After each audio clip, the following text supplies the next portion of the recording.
बिस्मिल्लाह अल्हम्दुलिल्लाह नहमदुहु व नस्तईनुहु व नस्तगफिरुहु व नऊज़ु बिल्लाहि मिन शुरूरि अनफुसिना व मिन सय्यिअति अमालिना मय यहदिल्लाहु फला मुदिल्ल लहु व मय युद्लिल फला हादिय लहु व अशहदु अल्ला इलाहा इल्लल्लाहु वहदहु ला शरीका लहु व अशहदु अन्ना मुहम्मदन अब्दुहु व रसूलुहु अम्मा बाद फ़इन्न खैरुल हदीस किताबुल्लाह व खैरुल हदी हदी मुहम्मदिन सल्लल्लाहु अलैहि वसल्लम व शर्रुल उमूरि मुहदसातुहा व कुल्लु मुहदसातिन बिदअह व कुल्लु बिदअतिन दलाला व कुल्लु दलालातिन फिन्नार। আসসালামু আলাইকুম ওয়া রাহমাতুল্লাহি ওয়া বারাকাতুহু। আমরা আপনি জানেন একটা বই ধরে পড়তেছি, সিরিজ বলা যায়। 40 হাদিস অন পয়জনাস সোশ্যাল হ্যাবিটস। 40টা চ্যাপ্টারে সাজিয়েছেন এই বইটাকে। তার ভিতর আমরা আজকে 8 নাম্বার চ্যাপ্টারে আছি এবং 40টা চ্যাপ্টারে 40টা কবিরা গুনাহ আছে।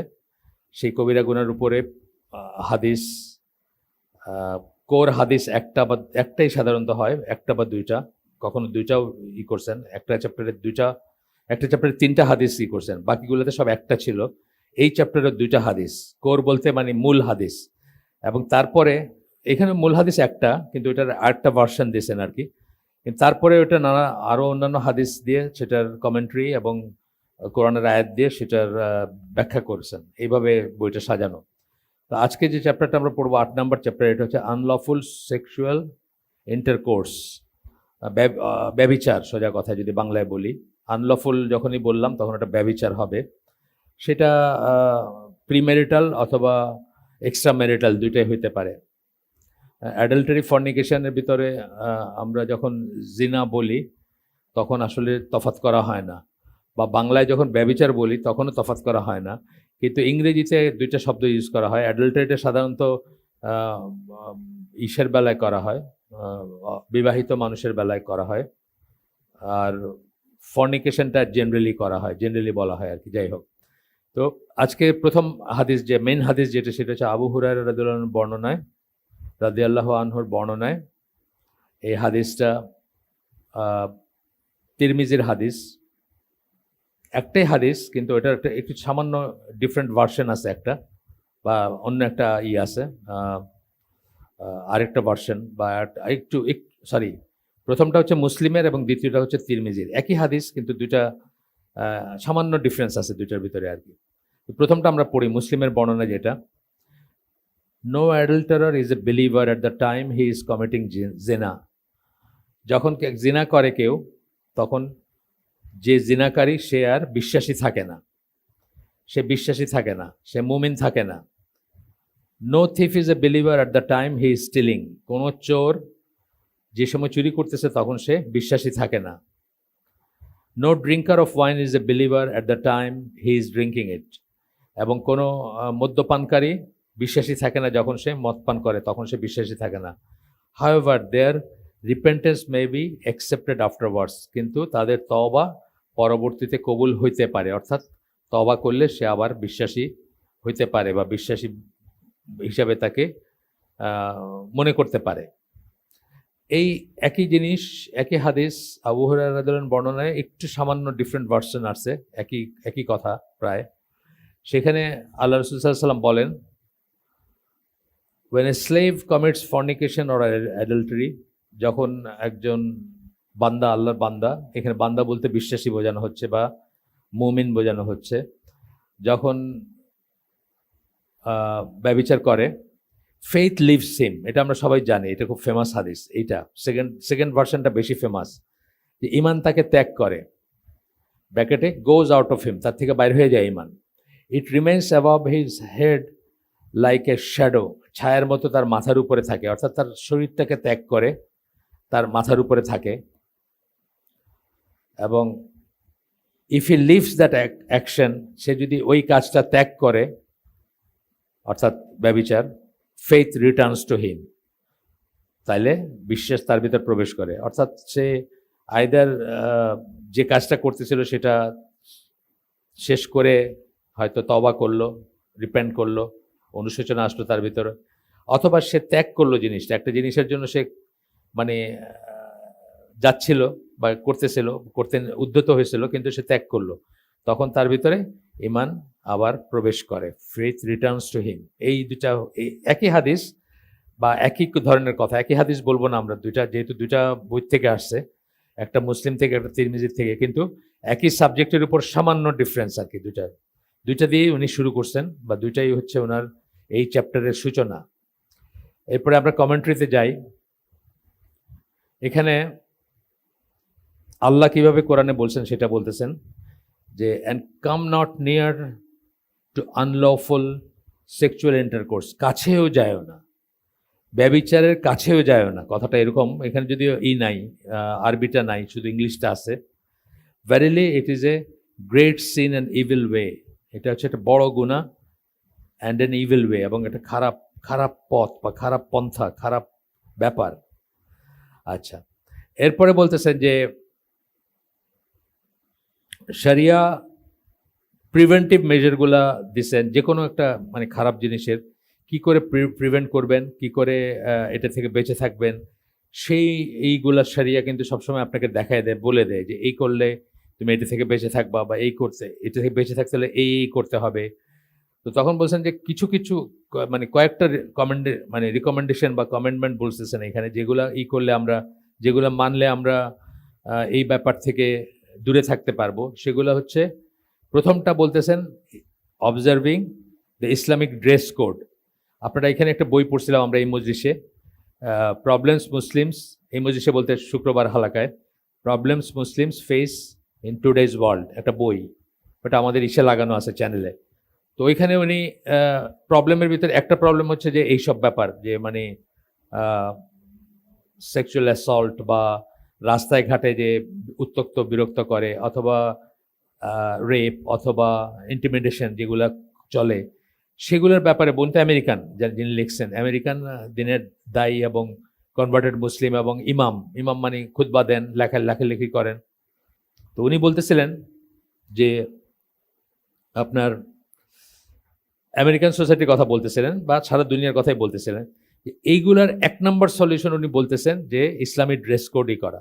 ছেলে এবং মেয়ে দুজনের জন্যই বলছেন, কিন্তু একজনের জন্য বলেন নাই। আমরা অনেক সময় ড্রেস কোড বলতে শুধু মেয়েদের কথাই ভাবি। এই যে এই মাত্র দেখে আসলাম, বুড়া বলতে হয়তো 50 বছর বয়স, মোটরসাইকেল চালাইতেছে, হাফ প্যান্ট পরা, মানে এইটা যে 10 বছর আগে এটা অকল্পনীয় ছিল, তাই না? আমি একটা গল্প বলছি, উনি জানে গল্পটা, অনেক সময় বলছি যে বরিশাল গেছিলাম আমি ক্লাস 6-এ থাকতে। তো একটা মুচির কাছে জুতা ছিঁড়ে গেছে, স্যান্ডেল ছিঁড়ে গেছে, বা কিছু মানে টেম্পোরারি সেলাই করে না, ওইরকম করতেছে। তো ও আমার পায়ের দিকে তাকায়, ওইটা আপনাকে হিন্দু নাকি জিজ্ঞেস করছে। আমি 6-এ পড়ি তখন, কেন? আমার হাফ প্যান্ট পরা ছিল। ঢাকার সমাজে হয়তো 6-এর ছেলে হাফ প্যান্ট পরা কিছু ছিল না, কিন্তু বরিশালের সমাজে 6-এর ছেলে, মানে এই বয়সের ছেলে হাফ প্যান্ট পরা মানে এটা হিন্দু। আমার জিজ্ঞেস করছে আমি হিন্দু কিনা, আমি বলছি না আমি মুসলমান। তখন বলছে আপনি যে মানে হাফ প্যান্ট পরা। এখন এই দেখে আসলাম একজন না একাধিক, আবার পাড়ার ভিতরে দেখলাম একজনের ঢুকা, একজনে দেখলাম মোটরসাইকেল চালাই যাইতেছে, এখানে 50 বছর বয়স হবে। পাড়ার ভিতরে যারা দেখলাম সেও 40 হবে, সুন্দর আর্জেন্টিনা একটা গেঞ্জি, নিচের দিকে হাফ প্যান্ট পরে হাঁটতেছে। তো এই জিনিসটা ধরেন, মানে ড্রেস কোড বলতে আমি বুঝেছি মানে লুজ ফিটিংই। উনি ওই লেখাটাতে উনি কি বলছেন যে লুজ ফিটিং কাপড় পরতে হবে, ছেলে হোক মেয়ে হোক। আপনি দেখবেন যে ওয়েস্টার্ন ড্রেসের সৌন্দর্যই কিন্তু প্রদর্শনের ভিতরে। আমার মনে আছে জিন্স কিনতাম যখন আমেরিকায়, আমি যখন জিন্স পরতাম, তো দামি জিন্সগুলো ছিল সব স্ট্রেচ জিন্স, মানে যেগুলো চামড়ায় লেগে থাকে এবং প্রত্যেকটা ভাঁজ, প্রত্যেকটা মুভমেন্ট বোঝা যাবে, ওগুলো ছিল দামি জিন্স। সার্জিও ভ্যালেন্টিনো, জর্ডাস, এরকম কিছু ব্র্যান্ড আছে, ওগুলো দামি। তো ওইগুলো একদম চামড়ায় লেগে থাকে আর কি, প্রত্যেকটা বোঝা যাবে, কত সুন্দর লাগতো দেখতে চোখে। অথচ আল্লাহ রসুল কিন্তু এই কথাই বলে গেছেন, ক্লোথ ইয়েট নেকেড বলছেন, এইটাই বোঝাইছেন। কিন্তু ছেলে হোক মেয়ে হোক দুজনের বেলায় প্রযোজ্য, আপনি মনে করেন এটা শুধু মেয়েদের বেলায় প্রযোজ্য। তো এই কথাটা বলতেছেন, প্রথম পয়েন্টেই বলতেছেন যে জিনা প্রিভেন্ট করতে হইলে ইসলামিক ড্রেস কোড মেনে চলবেন। আপনি দেখেন আমাদের স্কুলের তো আমাদের টিচারগুলো যারা আমাদের এখানে 30-40 জন মহিলা টিচার আছে, আমরা চিনি না তাদেরকে অনেক সময়। আমি যে নেম ট্যাগ লাগাইতে শুরু করতে বলছি, আমি অনেক সময় কার সাথে কথা বলতে জিজ্ঞেস করতে, খুব এম্বারেসিং, আপনি কে বলতেছেন, বা কিছু একটা কাজের জন্য আসছে বা কিছুটা বলতে আসছে, তাকে আমি জিজ্ঞেস করছি আপনি কে বলতেছেন। এরকম একটা এনভায়রনমেন্টে কাজ করতেছে এইটা। এবং আরেকটা জায়গায় যান, আপনি একটা প্রচলিত স্কুলে যান বা ইউনিভার্সিটিতে যান বা কলেজে যান, সেখানে একটা টিচারের সাথে ইন্টারাকশন অথবা একটা স্টুডেন্টের সাথে ইন্টারাকশন, আপনি দেখেন কত আকাশ পাতাল তফাৎ। ড্রেস কোড 100% করে দিবে, ইরেডিকেট করে দিবে জিনিসটা তা না, কিন্তু বাল্ক মেজরিটি মানে 99.99%-এর জন্য ড্রেস কোডটা মানলেই দেখবেন আর কোনো সমস্যা নেই। ড্রেস কোডের সাথে সাথে বাইকগুলো আসবে, মানে এখন আপনি বোরখা পরছেন আর আমি তোপ পরছি, ধরেন দুইজন অপরিচিত মানুষ, কিন্তু আপনি একটা ঘরে নির্জনে বসে আছেন, তাহলে তো আর হইলো না। ড্রেস কোডের সাথে সাথে এই জিনিসগুলো আসবে সব।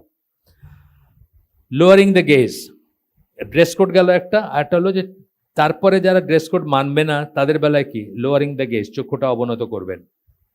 রিফ্রেনিং from unrestrained intermingling with members of the opposite gender, এই যে বললেন যে মেলামেশা, আনরিস্ট্রেন্ড মানে কোনো অবাধ মেলামেশা হবে না। অবাধ মেলামেশার মধ্যে সব কিছু আসতেছে। একটা অফিস স্পেস, আমি আপনাদেরকে বলছি বাংলাদেশের নাম করা একটা ফোন কোম্পানি, 14 বছর আগের কথা বলতেছে রাফলি।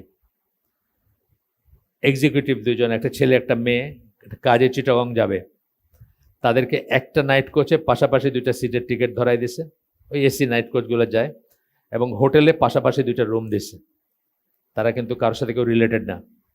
আপনি তো you are asking for trouble, মানে আপনি একদম দরজা খোলা না, শুধু আপনি মানে কার্পেট বিছাই দিতেছেন জিনার রাস্তায়, তাই না? একসাথে যাইতেছে নাইট কোচে অন্ধকারে, পাশাপাশি বৈশা এসির ভিতরে গিয়ে, আবার পাশাপাশি 2টা রুমে তারা চেক ইন করবে, দুজনের নামে 2টা রুম বুক করা। আপনি তো কার্পেট বিছাই দিলেন জিনার রাস্তায় বলতে গেলে।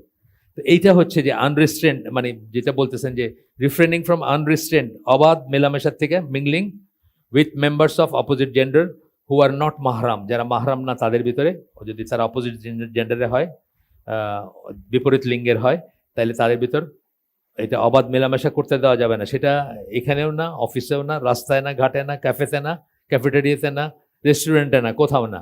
আমি আমার মেয়ে যখন ও লেভেল দিল, অনেক বছর আগের কথা, তো আমি কখনো ফাস্টফুড খাই নাই, বসে কোথাও খাই নাই।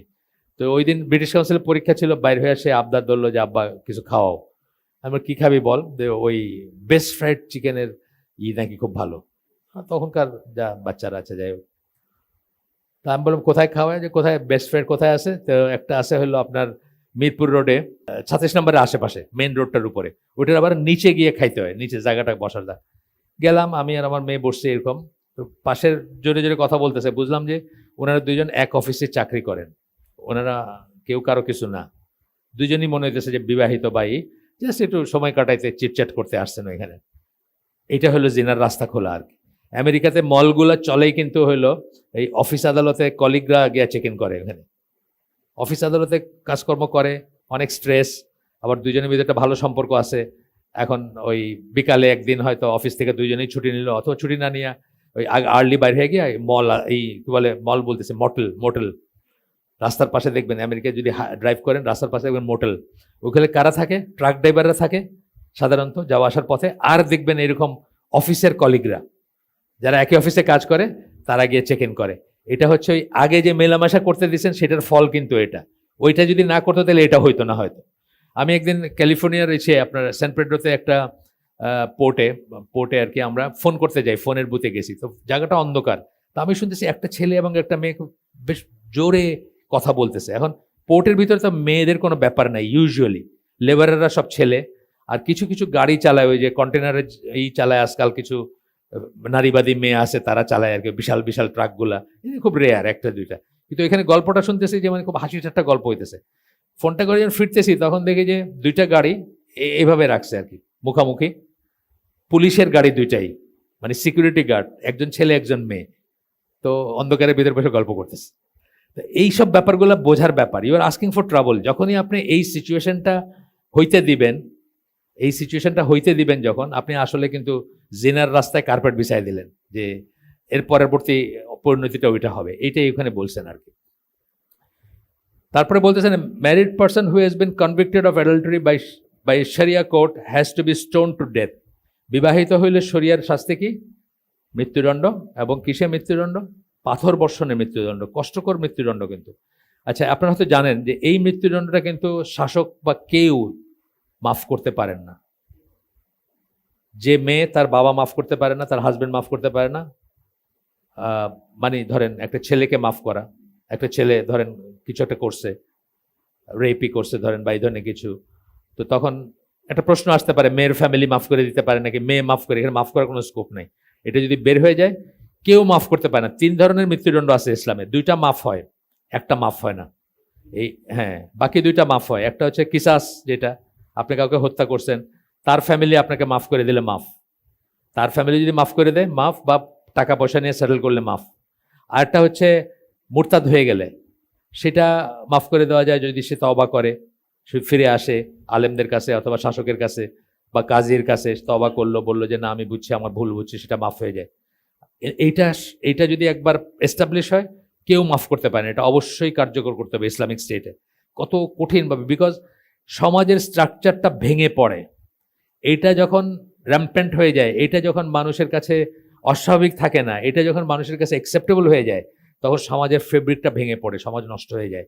আমাদের সমাজে যেটা হতে যাচ্ছে বা হচ্ছে এখন, আর মানে আপনারা মানে আমি কিন্তু ইসলামী প্র্যাকটিসিং কমিউনিটি নিয়ে খুব চিন্তিত। আমি কিন্তু মাল্টিপল মানে একাধিক বিয়ে প্রিচ করি রীতিমতো, সেটা কিন্তু সুন্নাহ হিসাবে করি না, আমি কিন্তু ওয়াজিব হিসাবে করি। ওয়াজিব বলতে কি, আমাদের কত মেয়েরা 30, 35, 40 বছরে ঘুরে বেড়াইতেছে, আইদার বিয়ে হয়ই নাই কখনো, অথবা হয়েছে, ডিভোর্স হয়েছে, বা হাজব্যান্ড মারা গেছে, কিন্তু আর কোনো মানে কুমারীদেরই বিয়েরই নাই। আমরা তো বিয়ের কাজ করি, 20টার এগেনস্টে একটা ছেলের বায়োডাটা পাই, 20টা মেয়ের বায়োডাটা পাইলে একটা ছেলের বায়োডাটা পাই দিনদার। যে একটার পাই সেটা দেখা যাবে যে সে দিনদার হওয়াতে খুব অল্প বয়সে বিয়ে করতে চাইতেছে, মেয়েগুলো সব তার চেয়ে 5-7 বছরে বড়। আটকাই গেল না? কিসে আটকাইলো? আপনার সোশ্যাল টাবু যেটাকে বলি, আপনি কতগুলো জিনিসকে মাথায় নিষিদ্ধ করে নিছেন, যে 22 বছরের একটা ছেলে 29 বছরের একটা মেয়েরে বিয়ে করতে পারবে না, এই কেমনি করে হয়? আপনি কিন্তু বানাইছেন, এটা ইসলাম বানায় নাই, আল্লাহ বানান নাই, রসুল বানান নাই, আপনি বানাইছেন। সুতরাং ডেডলক হয়ে গেছে। কত যে মহিলা, কত যে মেয়েরা, আমি তো দোয়া করি রীতিমতো যে আল্লাহ যাদের হাজব্যান্ড নাই তাদেরকে হাজব্যান্ড দিও, যাদের ওয়াইফ নেই তাদেরকে ওয়াইফের ব্যবস্থা করে দিও। এটা ওই problems Muslims face in today's world, ওই বইটাতে উনি আলোচনা করছেন যে যার মানে মোটে মাঠে কথা হলো ইসলামের বিয়ে সংক্রান্ত যে দিক নির্দেশনা, সেটার হচ্ছে যে কোনো অ্যাডাল্ট মেল বা ফিমেল স্পাউস ছাড়া থাকবে না, একা থাকবে না। তবে কিন্তু আপনি এটাকে আটকাইতে পারতেন, কিন্তু আপনি ওটাকে তা যদি না করেন তাহলে আপনি এখানে নিয়ন্ত্রণ করার কোনো রাস্তা নেই। এই জন্যই আপনাকে বলছেন যে আব্দুল্লাহ জাহাঙ্গীর বলছিলেন আমাদের এখানে যে হালাকাটা শেষ করছিলেন উনি, ওইটা আসছিলেন, ওটা ইয়াং ছেলে মেয়েদের বিয়ের ব্যাপারে ছিল হালাকাটা। ওইখানে শুরু করছিলেন উনি এটা বলে যে সাহাবীদের সময় বিয়েটা সহজ ছিল, জিনাটা কঠিন ছিল, জিনার শাস্তি ছিল মৃত্যুদণ্ড। আর এখন জিনাটা সহজ, বিয়েটা কঠিন। আমি যেটা বললাম যে আপনি জিনার রাস্তায় কার্পেট বিছাই দিচ্ছেন, সেটা আর কি। যাই হোক, আনমেরিডদের শাস্তি কি? ইসলামী এই শাস্তি কিন্তু আপনারা পার্সোনালি কোনোদিন করতে পারেন না, মানে ইমপ্লিমেন্ট করতে পারবেন না। এই শাস্তি কে দিবে? কাজী দিবে, এবং একটা ইসলামিক স্টেটে দিবে। এটা ইসলামের শরিয়া অনুযায়ী যে দেশ শাসিত হয় সেই দেশে দিবে। আপনি পারেন না। এটা কিন্তু অনেকে ভুল করেন, এইসব কথাবার্তা শুনে বা এগুলো পড়ে অনেকে গিয়ে নিজের গ্রামে জিনার শাস্তি করতে চান, দৌড়া মারতে চান। উনি তো কোনো অথরিটি না যিনি করতেছেন, এটার অথরিটি পার্সোনালি কারো নাই বা একজনের কারো নাই, এটা রাষ্ট্রযন্ত্রের ব্যাপার। এটা আনমেরিডেড সেটা বলতেছেন যে তার শাস্তি হচ্ছে 100 দৌড়া, এটা হচ্ছে ম্যাক্সিমাম। আর এটা মানে বিশ্বাসীদের একটা দল এটা উইটনেস করবে, এটাও কিন্তু ইম্পর্টেন্ট, তাই না? এটাও ইম্পর্টেন্ট। ঘরের ভিতরে চুপচাপ মাইরে দিলেন, ও তো আর সোশ্যালি কোনো লজ্জা অথবা কোনো সম্মুখীন হইল না, জনসমক্ষে রাস্তায় মারলেন, তখন কিন্তু হবে। এটা কিন্তু বাংলাদেশে এই জিনিসের জন্য না, অন্য ফর্মে বাংলাদেশের গ্রাম পঞ্চায়েতে ছিল। কিন্তু আমার মনে আছে আমাদের নানার বাড়ির গ্রামে ঈদের নামাজ পড়তে গেলে, ওইখানে রোজার ঈদে স্পেশালি মনে আছে, সিলেটি ভাষায় বলতো খে খে রোজা খাইছো, এবার খাড়া হয়ে যাচ্ছে, মানে মসজিদের ভিতরে বলতেছে বা ঈদগায় বলতেছে কে কে রোজা ভাঙছে। ওইখানে আর কি, মানে যে ভাঙছে তারা সাহস নাই যে সে মিথ্যা বলবে, দাঁড়ায় গেল। কেন ভাঙছো? তো বলল যে আমি ওই পাথর তুলতে গেছিলাম, পানির নিচে ডুব দিয়ে তুলতে হয়। আচ্ছা, তো ঠিক আছে, ওরে 10 জুতা, মানে ইটা কম। আরেকজন কোনো কারণ দেখাইতে পারলো না যে কেন খাইছে, ওরে 50টা। গ্রামে ওইখানে বিচার, স্পট বিচার। এই বিচারের অন্য একটা সাইড যেটা, সেটা হচ্ছে যে এটা মানতো মানুষ, বা মানুষের কাছে অ্যাকসেপ্টেড ছিল। এটা অ্যাকসেপ্টেড না হলে তো জোর করে দিতে পারতো না কেউ, মানতো মানুষ। এবং এটা একটা লজ্জার দিক ছিল যে 1 বছর যে খাইলো জুতার বাড়ি, সে নেক্সট বছর অনেক খুব সাবধান থাকবে যে এই পরিস্থিতি যেন আবার না হইতে হয়। তো এইটা এখন চলে গেছে, প্রশ্নই উঠে না। জুতার বাড়ি কি বলেন আপনি? উল্টা তার পক্ষে সবাই থাকবে পারলে, যে ধর্ম যার যার মতো করে পালন করবে, আপনি কে বলার? হ্যাঁ, তো যাই হোক এটা, এবং তারপরে কি বলতেছেন, thereafter the offender should be banished from the city, যে লোকালয়ে থাকবে সেখান থেকে নির্বাসিত হবে। কেন? 1 বছরের জন্য নির্বাসিত হবে। এটা ছিল আনম্যারিড যারা তাদের শাস্তি, আর ম্যারিড যারা তাদের শাস্তি তো বললামই। আচ্ছা, এরপরে বলতেছে যে এটা হলো এই দুনিয়ার শাস্তি, কিন্তু তওবা না করে যদি সে মারা যায়, যদি তওবা করে, সে রিপেন্ট করে, তার এখানেই শেষ। কিন্তু আপনি জানেন যে যাদের বেলায় এই শাস্তি কার্যকর করছেন আল্লাহ রাসূল সাল্লাল্লাহু আলাইহি সাল্লাম, তাদের একজন মহিলা বিশেষ করে, তার ব্যাপারে আছে যে তার থেকে রক্ত ছিটা এসে কোনো সাহাবীর গায়ে লাগছে এবং উনি খুব ঘৃণা পোষণ করতেছিলেন। তখন বলছিলেন যে ঘৃণা করো না, এই মহিলা মানে অলরেডি থ্রু, মানে ওনার বিচার শেষ, এরকম ছিল আর কি সামারিটা। তো যদি তওবা করে, যদি রিপেন্ট করে, এখানেই শেষ। 2 বার শাস্তি হয় না একটা জিনিসের জন্য। কিন্তু যদি না করে, নাও করতে পারে কেউ, মানুষ এগেন এন্ড এগেন করে না, অনেক জিনিসই তো মানুষ এগেন 100 দৌড়া খায় গিয়ে এখান থেকে নির্বাসিত করছেন, আরেক শহরে গিয়া করছে গিয়া আরেকটা কিছু করেই মানুষ এরকম। যারা নেশা করে, যারা জুয়া খেলে, তাদের ব্যাপারে দেখবেন এরকমই, একসময় কাঁদতেছে, একসময় মাফ চাইতেছে, ঠ্যাঙ্গে ধরতেছে মানুষের, আবার গিয়ে সেম জিনিস করতেছে। চোররাও কিছুটা এরকম হয়। চোররা যখন ব্যাটল হার্ডেন হয়ে যায়, মানে মায়ের খাইতে খাইতে যখন হয়, তখন কিন্তু তাদের নাকি ব্যথাও লাগে না। মানে আপনি যে মারলেন এটা কোনো ব্যাপার না, তার চোখে কোনো পানি নাই, মানে একদম শক্ত হয়ে যায় মার খেতে খেতে। তো সেটা হইলে তো আর তো সেটা তওবা করে নাই। তো এরকম ব্যাপার আর কি। যদি তওবা না করেন তাইলে আপনার আরো সিভিয়ার আছে আখেরাতে, মোর সিভিয়ার পানিশমেন্ট, যদি আপনি তওবা ছাড়া মারা যান তাহলে আর কি। বারজাকে কি হবে সেটার কথা একটু আছে এখানে বর্ণনা। তাদেরকে একটা tortured in an oven with a narrow top and wide bottom, কলসির মতো একটা জিনিসের ভিতর রাখা হবে তাদের, ওভেন, সেটাকে নিচে আগুন দিয়ে রাখা হবে। কলসির মতো একটা জিনিস, পেটটা মোটা কিন্তু বাইরে হওয়ার রাস্তাটা সরু, বাইরে হওয়ার কোনো রাস্তা নাই আর, সোজা কথা। সেখানে তাদেরকে রাখা হবে। আচ্ছা, উইথ এ ফায়ার বিনিথ, নিচে থাকবে কি, আগুন থাকবে নিচে, আর সেখানে তারা নগ্ন থাকবে, নগ্ন অবস্থায় থাকবে। বারজাকের কথা বলতেছেন, কিন্তু না কিয়ামতের পরের না, মানে এখন থেকে নিয়ে মৃত্যুর পর থেকে নিয়ে কিয়ামতের আগে পর্যন্ত সময়টা। আপনারা জানেন যে কবর হয় জাহান্নামের টুকরা, জাহান্নামের গর্ত হবে, নাইলে জান্নাতের টুকরা হবে। যে যেরকম ওয়েটিং রুম আর কি, ফার্স্ট ক্লাসের টিকিট করছেন, একটা ভালো ওয়েটিং রুমে থাকবেন, এয়ার কন্ডিশন, বসার জায়গা, সোফা। থার্ড ক্লাসের করছেন, টয়লেটের গন্ধ পাইতেছেন, ওইখানে বসবেন, এইরকম ব্যাপার আর কি। এটা দিয়ে স্কলাররা উদাহরণ দেন, খুব সুন্দর লাগছে আমার কাছে উদাহরণটা। দুজনেই যাত্রী কোথায়, এই দুনিয়ার থেকে আখেরাতে, মানে কিয়ামত পর্যন্ত পুনরুত্থানের যাত্রা, তাই তো। কিন্তু দুজনের রিসেপশন দেখে বুঝবেন যে কার পরিণতি কি আসতেছে, কোথায় বসতে দিল, কোথায় খাইতে দিল, এটা দেখে বুঝবেন। তো এই হচ্ছে কথা। তারপরে when the heat of the oven increases they will scream, rise up until they nearly come out of the top, যখন গরমটা বাড়বে তখন তারা বাইরে হয়ে আসতে চাবে, কিন্তু তারা বাইরে হতে পারবে না ওইখান থেকে। when the fire decreases, এবং যখন আগুনটা আবার কমে যাবে, they will fall back down, তখন আবার তারা নিচে সেটেল করবে আর কি। this will be repeated over and over, মানে এটা বারবার হইতে থাকবে কিয়ামত পৌঁছা পর্যন্ত আর কি। আচ্ছা, এটা উনি কোথা থেকে করছেন সেটা এখানে করছেন, কোথা থেকে দলিল সেটা উল্লেখ করছেন। বারজাক কাকে বলে সেটা বলছেন। বারজাক হচ্ছে চোখ বোঝার পর থেকে নিয়ে কিয়ামতের মাঠ পর্যন্ত যাওয়ার এই সময়টা। এটা এটা মানে একটা জীবন, কিন্তু এই জীবনের সাথে যার কোনো কমিউনিকেশন নাই, বা এই জীবনের সাথে যার কোনো সিমিলারিটিও নাই, এই জীবনের সাথে সিমিলারিটিও নাই, শাস্তি বলেন, প্লেজার বলেন, সেগুলো এই জীবনের মতো না, বা এই জীবনের সাথে কোনো সিমিলারিটি নাই, আটটা জীবন। আচ্ছা, এরপরে বলতেছেন যে এর ভিতর সবচেয়ে খারাপ হচ্ছে তারা, সবচেয়ে মানে খারাপ যারা, বা সবচেয়ে নিকৃষ্ট তারা যারা বৃদ্ধ বয়স পর্যন্ত এগুলো চালায় যায়। আপনাদের আমরা ঢাকার ভাষায় একটা কথা বলি, আলুর দোষ।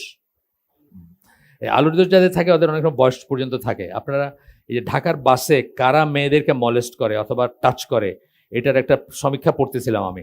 সব নাকি 60, অ্যারাউন্ড 55 to 65 এই রেঞ্জের মানুষজন নাকি করে। তার মানে কি ম্যানিয়াক তারা, মানে তারা ওল্ড এজ, তাদের জন্য তাদের অবস্থাটা সবচেয়ে খারাপ বলতেছেন। They continue with their habits until the death comes upon them, এবং এইসব মানুষগুলো যারা এইসবে অভ্যস্ত হয়ে যায় তারা কিন্তু মৃত্যু পর্যন্ত এটা চালায় যায়। এরকম মানুষ আছে, বা এটা খুব সবচেয়ে জঘন্য বা সবচেয়ে ঘৃণ্য যেটা হইতে পারে। এই বাসের কথা যেটা বললাম, এটা যেমন সত্যি, তেমনি গৃহ পরিচারিকাদের নিয়ে যেসব ঘটনাগুলো ঘটে, এখানে বয়স্ক যারা বস, যাদের অনেক পয়সা দিচ্ছেন আল্লাহ, তারা সেই ইগুলা করে, মানে সেই বৎসলুক বা খারাপ কাজগুলো করে। তো এখানে একটা আসছে, আয়াত করতেছেন, সূরা নিসার 18 নম্বর আয়াত। এখানে বলতেছেন, but repentance is not accepted of those who continue to do evil deeds up until when death comes to one of them. তাদের তওবা কবুল করা হবে না যারা মৃত্যু আসা পর্যন্ত খারাপ কাজ করতেই থাকে। He says, indeed, I have repented now. যখন মৃত্যুর ফেরেশতা দেখে বা বুঝে তার মৃত্যু চলে আসছে, তখন সে বলে আমি এখন তওবা করছি। ফেরাউন কিন্তু এটা বলছিল যে আমি আল্লাহ বিশ্বাস করি।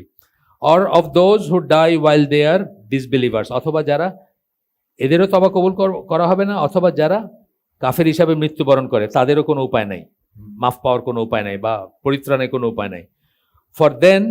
For them we have prepared a painful punishment. তাদের জন্য আমি একটা, আল্লাহ বলতেছেন we have prepared, আমরা প্রিপেয়ার করছি পেইনফুল পানিশমেন্ট, কঠোর শাস্তি বা বেদনাদায়ক শাস্তি বলতেছেন। তো এটা হচ্ছে সূরা নিসার 18 নম্বর আয়াত।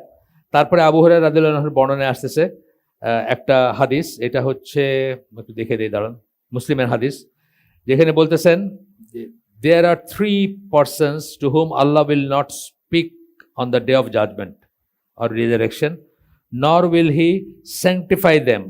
3 ধরনের মানুষের সাথে আল্লাহ কথা বলবেন না বা তাদেরকে পবিত্র করবেন না। পবিত্র করা মানে কি মাফ করে দেওয়া বা ওই দিনে ছেড়ে দেওয়া তাদেরকে, বা এই সেন্সগুলো আসে।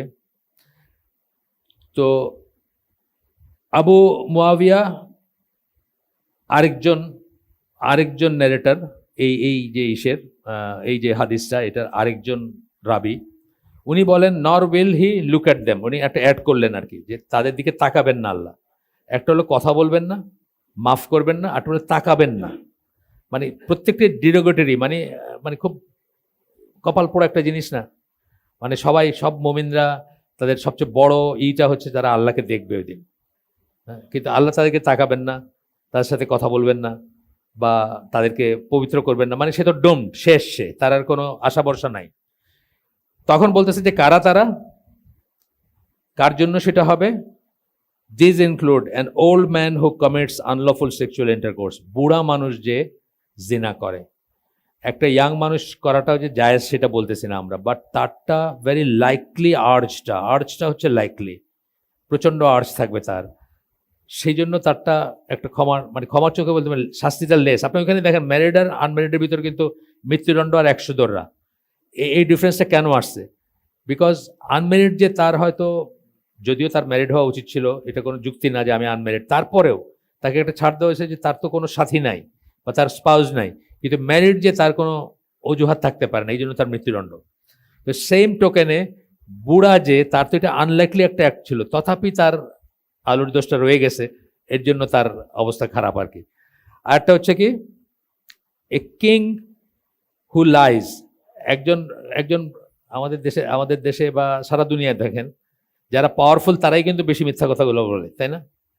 বরং আপনার সুখরঞ্জন বালির মতো একজন হিন্দু হয়তো সত্য কথা বলে, তাই না? বলার জন্য তারে মানে খেসারত দিতে হয়েছে। কিন্তু আপনি দেখবেন যে at the top of pyramid যারা বসে আছে, এই যে ইলেকশনটা হয়ে গেল ইন্ডিয়ায়, মানে পুরা ইলেকশনের সময়টা আমি অবজার্ভ করছি, সারা ইলেকশনের অপোজিশন যারা তারা তো দলবদ্ধভাবে অনেক প্রচারণা করছে। এই প্রচারণাটা প্রধান বিষয়বস্তু ছিল মোদির মিথ্যা কথা। সে যে সময় সময় কত মিথ্যা কথা বলছে আর কত অভিনয় করছে, কত মিথ্যা মুনাফিকি করছে, এইটা নিয়েই ছিল পুরা অপোজিশনের প্রোপাগান্ডা। কিন্তু একবার এটা বলছে, একবার ওটা বলছে, একবার ওটা বলছে, একবার ওটা বলছে, একই মুখে 2 কথা বলছে। ধর্মের নামে সে ভাগ করতে দিবে না ইন্ডিয়াকে, আবার পরবর্তীতে বলছে যে মুসলমানরা সব খায় ফেলতেছে। এই একই মুখে 2 কথা বলছে। তো আমাদের এই সমাজে বা দুনিয়াতে ডোনাল্ড ট্রাম্প নাকি কত মিনিটে কয়টা মিথ্যা কথা বলতো, কি হিসাব করছিল, ঘন্টায় 16টা না কয়টা, ঘন্টায় নাকি দিনে, একটা হিসাব আছে মিথ্যা কথা বলতো যখন প্রেসিডেন্ট ছিল তখন। এখন হিসাব রাখে না কেউ, তার কারণ এখন তো সে কেউ না, আবার যদি হয় তাহলে অন্য কথা। তা দেখা যায় যে এখন পাওয়ারফুল সব মিথ্যা কথা বলে। তো এখানে বলতেছেন যে কিং হু লাইজ, রাজা যে মিথ্যা কথা বলবে, কারণ তার মিথ্যা কথা বলার দরকার নাই, সে কাউকে ভয় করার দরকার নাই, তার কারোর কাছে পপুলার হওয়ার দরকার নাই বা কারোর কাছে টুইস্ট করার দরকার নেই, তথাপি সে বলে, তার কথা বলতেছেন। আর 3 নাম্বারটা বলতেছেন a poor man who is arrogant, একটা গরিব মানুষ কিন্তু তার খুব ফুটানি, সে অ্যারোগ্যান্ট, সে মানে তার অহংকার খুব, সে কথা বলতে চায় না, সে মানে মানুষের সাথে দুর্ব্যবহার করে। মিসকিন কথাটা, সাকিনা, সাকিনা মানে কি? সুকুন মানে কি? শান্তি, প্রশান্তি, চুপচাপ থাকার একটা ব্যাপার আছে। মিসকিন কেন বলা হয় গরিব মানুষে? কারণ তার কথা বলার বেশি কিছু নেই, সে চুপ থাকে। এখান থেকে আসছে সেন্সটা, যে গরিব, তার কথা বলার বেশি কিছু নাই, সে তো লো থাকবে, লোলি থাকবে, চুপচাপ থাকবে, নিচু হয়ে থাকবে। এইখান থেকে মিসকিন কথাটা আসছে। সাকিনা, সুকুন, ওই ওই সেম ওয়ার্ড থেকে, সেম রুট থেকে আসছে মিসকিন। সাইফুল্লাহ ভাই বলতেছিলেন একদিন। হ্যাঁ, তো মিসকিন যেরকম, সে চুপচাপ থাকবে, এটাই স্বাভাবিক। কারণ মিসকিন যদি আপনারা একবার ভিক্ষা দেন নাই, তারপরে আপনারা গালিগালাজ করতে শুরু করে দিল। আমি ওই মহিলা এখন আর নাই, একটা মহিলা থাকতো আপনার ইসে, এই যে ওই বাংলা মোটরে ওই পাশ থেকে যদি আসেন আপনি, অর্থাৎ মগবাজারের দিক থেকে আসলে বাংলা মোড়ের এখানে ভিক্ষা করতো। সে, তাকে একদিন কেউ না করছে ভিক্ষা দিতে আর কি, মানে কি ভাষায় যে সে ব্যবহার করলো, আমি চিন্তা করলাম এর নিশ্চয়ই হাজবেন্ড নাই, হাজবেন্ড থাকলে তো নির্ঘাতের খুন করে ফেলতো।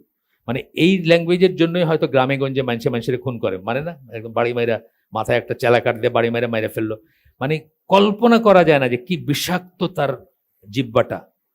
এবং সে কিন্তু মিসকিন, এই কথাটাই আসতেছে এখানে, যে একটা ফকির বা পুয়ার ম্যান, এখানে বাংলা এই আরবিটা নাই, হয়তো ফুকারা বলছেন বা ফকির বলছেন। ফকির টার্মটা তো আরবিক, জানেন আপনারা। ফকিরের কিন্তু মিনিং একদম ফকিরই, আমরা যেটা বুঝি সেটাই।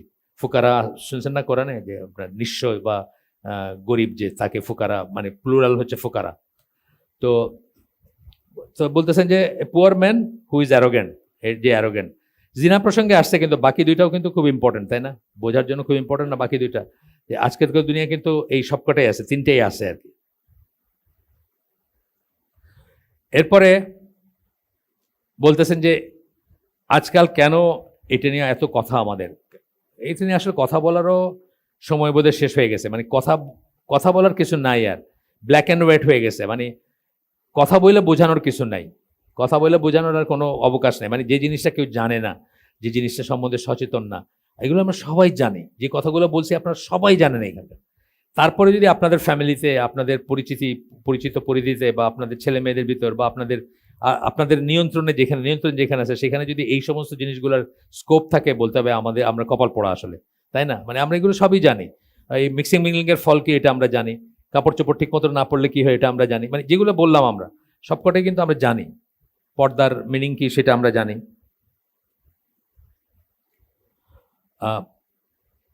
এরপরে বলতেছেন যে সাইবার স্পেসে এত অ্যাভেলেবল ম্যাটেরিয়াল, যে জন্য এই অ্যাডাল্টারি বা ইসে মানুষ বেশি বেশি সম্পৃক্ত হচ্ছে। আগে এগুলা হইলেও হয়তো জানি নেই আমি। মানে ফেসবুকে পরিচয়, ওর বাড়ি চলে গেছে, গিয়ে বসে আছে যে তারা বিয়ে করতে হবে, ওখানে অনশন করতেছে মেয়ে। আর ফেসবুক থেকে সম্পর্ক, ফেসবুক থেকে সবকিছু। বা একজন বিয়ে করে রেখে গেছে, তার বউ আরেকবার বিয়ে করে ফেলছে আরেকজনের। এই কয়দিন আগেই দেখলাম, প্রবাসী, তার বউ আরেকজনের বিয়ে করে সংসার করতেছে। ওখানে তালাক কিছু হয় না। এই তালাক তো হলো, মানে এগুলো তো মানুষের বানানো জিনিস, বুঝছেন না? এগুলো দিয়ে কি, মানে আমাদের হৃদয়ের মিল হয়েছে, বাস মানুষের কিসে কি আসা যায়, বাস বিয়ে করে এখন ঘর করতেছে আর কি। তো এই জিনিসগুলো হয়েছে কেন? এই যে সাইবার স্পেস যা বলতেছি, যে যে এক্সপোজারগুলো হয়েছে আমাদের, যে আজকে মানে তেঁতুলিয়ায় বসা একটা মেয়েও হয়তো জার্মানির একটা ছেলের সাথে ফোনে জমাইতে পারতেছে। দেখেন না মাঝে মাঝে, যে সুদূর জার্মানির থেকে চলে আসছেন, সুদূর ওই জায়গার থেকে চলে আসছেন প্রেমের টানে। প্রেমের টানটা কি দিয়ে হয়েছে? এইসবের ভিতর দিয়ে হয়েছে। এইগুলা আমাদের মুসলিমদের বোঝা উচিত, এবং এগুলার ব্যাপারে আমাদের মানে চোখ বুঝে থাইকা, ওই যে কাউয়ার কথা আছে, যে কাউয়া যখন কিছু লুকায়, সে নাকি চোখ বুঝে লুকায়। সে মনে করে আমি দেখতেছি না, কেউ দেখতেছে না। তা আমাদের এই ভান করা উচিত না যে ইটস নট দেয়ার। আমাদের এই রিয়েলিটিটা করা উচিত। এবং ছেলেমেয়ের হাতে আমরা যখন ডিভাইস দিচ্ছি বা দেখছি, সব দিচ্ছি, যাই দিচ্ছি, সেটা ল্যাপটপ হোক, সেটা ইন্টারনেট অ্যাক্সেসের জিনিস হোক, আমরা মানে ভিতরের জন্য নিয়ে নেই যে এই সব কিছু তাদের বেলায় প্রযোজ্য। এটা যেন আমাদের মনে থাকে। আমার ছেলের চরিত্র ফুলের মতো পবিত্র ভাবার কিছু নাই। আমরা দুইটা বাচ্চা আমাদের ফ্যামিলিতে বড় হয়েছে, আমরা বুঝছি কত কষ্টকর বাচ্চাদেরকে আল্লাহর পথে রাখা। এই সমাজে কত কষ্টকর, কত সময় দিতে হয়, তাদের কত প্রশ্নের উত্তর দিতে হয়, তারা কত ওয়াই বলবে এবং ওয়াই নট বলবে। কিছু জিনিসে বলবে ওয়াই, এই টাকনোর উপরে কাপড় পর, বলবে ওয়াই। মসজিদের সবাই তো টাকনোর নিচে কাপড়, তারা ওয়াই বুঝাইতে হবে না? এই মোবাইল ফোন ইউজ করিস না, কাজ শেষ হয়েছে, দিয়ে দে বাপরে, ওয়াই নট। কখনো ওয়াই বলবে, কখনো ওয়াই নট বলবে। এইটার উত্তর দিতে দিতে আমাদের জীবন কাটছে। 4 জন অ্যাডাল্ট 2 জন বাচ্চারা বড় করছি বলতে পারে না, এবং অনেক কষ্টের ব্যাপার এটা। তাদেরকে এন্টারটেন করা, তাদেরকে সময় দেওয়া, তাদের সাথে কথা বলা, তাদের প্রশ্নের উত্তর দেওয়া। আমি বলছি না যে ইব্রাহিমকে আমি নিয়ে আসতাম যখন ওই নার্সারিতে, ওইখানে ইকবাল রোডে ছিলাম আমরা, উত্তরার থেকে নিয়ে আসতাম, ঘন্টাখানেক রাস্তায় থাকতাম, কম করে 1000টা প্রশ্ন করতো। ইব্রাহিমের প্রশ্নের কোনো শেষ ছিল না, কত কত কত ডাইমেনশনের প্রশ্ন। একদিন ফার্ম গেটের মোড়ে, দাদা এই লোকটা তো পুড়ে যাবে, ওর হাতে আগুন। আমি বললাম এটা আগুন না, এটা সিগারেট, এটা মানুষে খায়।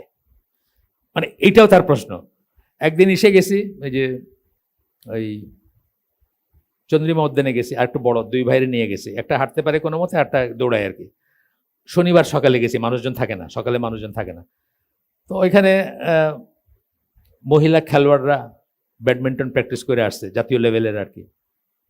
ইব্রাহিম, দাদা এরা কি সব কাফের? আমি বললাম কেন? যে পর্দা করে না যায়। মানে এই ধরনের সিলি কোয়েশ্চেনের আনসার করতে হয়েছে। ধৈর্যের ব্যাপার আছে না?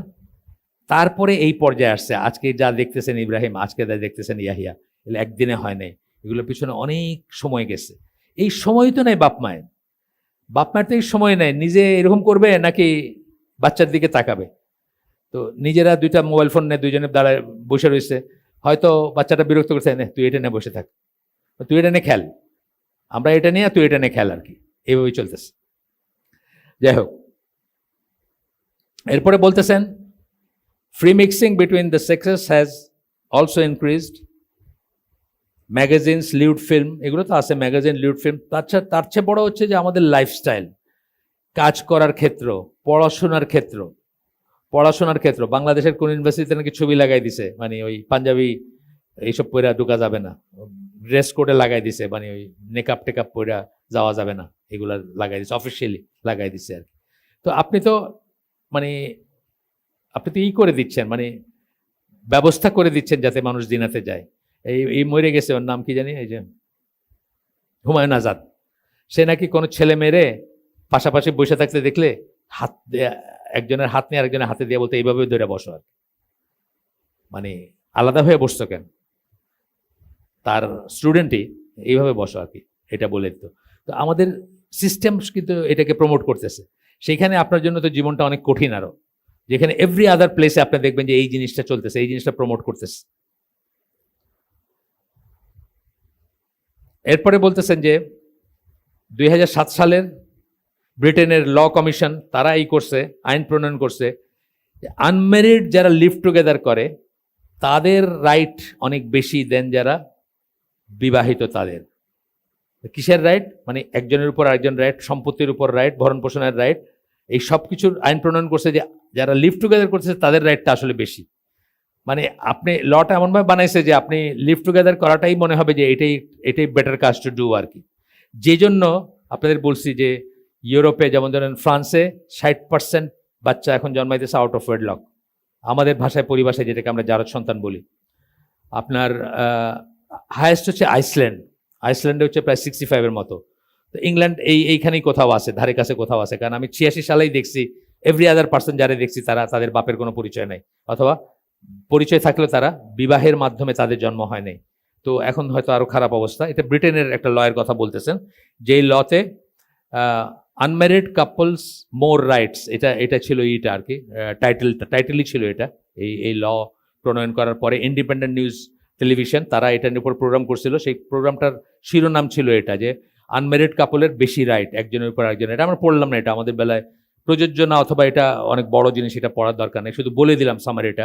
Such is the attitude of giving more rights to unmarried couples who practice their poisonous habit of adultery without shame. তারা বরঞ্চ রিওয়ার্ডেড হচ্ছে এটার জন্য। আমাদের দেশেও কিন্তু সেদিকেই যাচ্ছে, আমাদের দেশ সেদিকেই যাচ্ছে। এক মহিলা তার হাজব্যান্ডের নিয়ে আমাকে, চিনি না, নাম জানি না, নাম বলেন নাই, বাই কনসালটেশন করতেছেন, তার হাজব্যান্ডের আলুর দোষ। এখন আমি বললাম যে আপনি হাজব্যান্ডকে একটা বিয়ে করতে, বললাম যে আমি কতবার বলছি সে বিয়ে করবে না, সে এইভাবেই থাকবে, এটাই তার কাছে ভাল লাগে, এবং এইভাবে থাকলে আজকে একজন, কালকে একজন, পরশু একজন, এইভাবে থাকবে সে। পয়সা অনেক, তাকে আল্লাহ অনেক পয়সা দিচ্ছেন। তো বলছে আমার তার 1 2 3 মানে আরো 3টা করলে আমার কোনো আপত্তি নেই বিয়ে, ইসলাম যেটা পারমিট করছে, কিন্তু সে সেটা করবে না। তার কাছে এইটাই তার আর কি, মানে চার্মটা এটাতেই তার। এরপরে বলতেছেন যে দেখি এগুলো আপনারা সব জানেন না, সব কিছু জানেন, কিন্তু তারপরেও কিন্তু মনে করায় দেওয়ার ব্যাপার আছে। আপনি চিন্তা করবেন যে আমার বেলায় এটা হবে না, আরেকজনের বেলায় হবে, এইখানেই ভুলটা করি আমরা। আমার বেলায় হবে এটা ধরে নেওয়া উচিত ছিল, যে আমার বেলায় হবে এটাই প্রথমে ধরে নেওয়া উচিত ছিল। আর কারো বেলায় কি হলো আমার তো আসে যায় না, কিন্তু আমার বেলায় হবে। মঞ্জুর এলাহি ভাইয়ের ওইখানে একদিন বসেছিলাম, আমার অ্যাপয়েন্টমেন্ট আগের থেকে। একটা লোক বুঝলাম, লোকের সাথে আবার একটা অ্যাসিস্ট্যান্ট আছে, বুঝলাম যে উনি খুব বড় সড়ো কেউ আর কি, কোনো ব্যবসা ট্যাবসায়। পরে শুনলাম যে একটা বড় কোম্পানি, এক নামে চিনবেন আপনার সবাই, ওইটার একজন ডিরেক্টর আর কি।